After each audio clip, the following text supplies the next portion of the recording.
18-ാം നൂറ്റാണ്ടിൽ തിരുവിതാംകൂർ ഭരിച്ചിരുന്ന ധർമ്മരാജ എന്ന കാർത്തിക തിരുനാൾ രാമവർമ്മയുടെ സദസ്സിലെ നീതിമാനായ ന്യായാധിപനായിരുന്നു തിരുവല്ല രാമവർമ്മപുരത്തു മഠത്തിലെ ഗോവിന്ദപിള്ള. നീതിയും ന്യായവും മാത്രം നോക്കി വിധികൾ പ്രസ്താവിച്ചിരുന്ന അദ്ദേഹത്തെ എല്ലാവരും ബഹുമാനിച്ചിരുന്നു. ഒരിക്കൽ ഗോവിന്ദപിള്ളയുടെ അനന്തരവനായ പത്മനാഭപിള്ള ഒരു കേസിൽ കുറ്റാരോപിതനായി. സാഹചര്യത്തെളിവുകളുടെ അടിസ്ഥാനത്തിൽ ഗോവിന്ദപിള്ള തന്റെ മരുമകന് വധശിക്ഷ വിധിച്ചു. എന്നാൽ പിന്നീട് പത്മനാഭപിള്ള നിരപരാധിയായിരുന്നു എന്നും തന്റെ വിധിന്യായത്തിൽ പിഴവ് സംഭവിച്ചെന്നും ഗോവിന്ദപിള്ളക്ക് മനസ്സിലായി. ഈ തെറ്റിൽ അദ്ദേഹം അങ്ങേയറ്റം ദുഃഖിതനായി. തന്റെ തെറ്റ് ഏറ്റുപറയാൻ അദ്ദേഹം രാജാവിന്റെ മുന്നിൽ ചെന്നു. തനിക്ക് ശിക്ഷ വിധിക്കണമെന്ന് അദ്ദേഹം രാജാവിനോട് അപേക്ഷിച്ചു. രാജാവിന് ആദ്യം ഇതിനോട് യോജിപ്പുണ്ടായിരുന്നില്ലെങ്കിലും ഗോവിന്ദപിള്ളയുടെ നിർബന്ധത്തിന് വഴങ്ങി.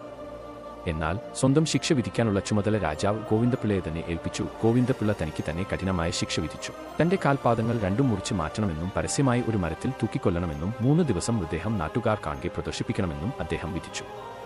രാജാവ് മനസ്സില്ലാമനസ്സോടെ ആ ശിക്ഷ നടപ്പാക്കി. എന്നാൽ കുറച്ചുകാലത്തിനു ശേഷം നാട്ടിൽ ദുർനിമിത്തങ്ങൾ കണ്ടു തുടങ്ങി. പ്രശ്നം വെച്ചപ്പോൾ ജഡ്ജിയുടെയും മരുമകന്റെയും ആത്മാക്കൾക്ക് സമാധാനം ലഭിച്ചിട്ടില്ലെന്ന് കണ്ടെത്തുകയും പരിഹാരമായി ദേവീഭക്തനായിരുന്ന ജഡ്ജിയുടെ ആത്മാവിനെ ചെറുവള്ളിയിലെ പയ്യമ്പള്ളി കുടുംബസ്ഥാനത്ത് കുടിയിരുത്തുകയും ചെയ്തു. മരുമകന്റെ ആത്മാവിനെ തിരുവല്ല പനയൂർക്കാവിലും കുടിയിരുത്തി. അങ്ങനെയാണ് ചെറുവള്ളി ദേവീക്ഷേത്രത്തിൽ ജഡ്ജി അമ്മാവൻ എന്ന പ്രതിഷ്ഠയുണ്ടായത്.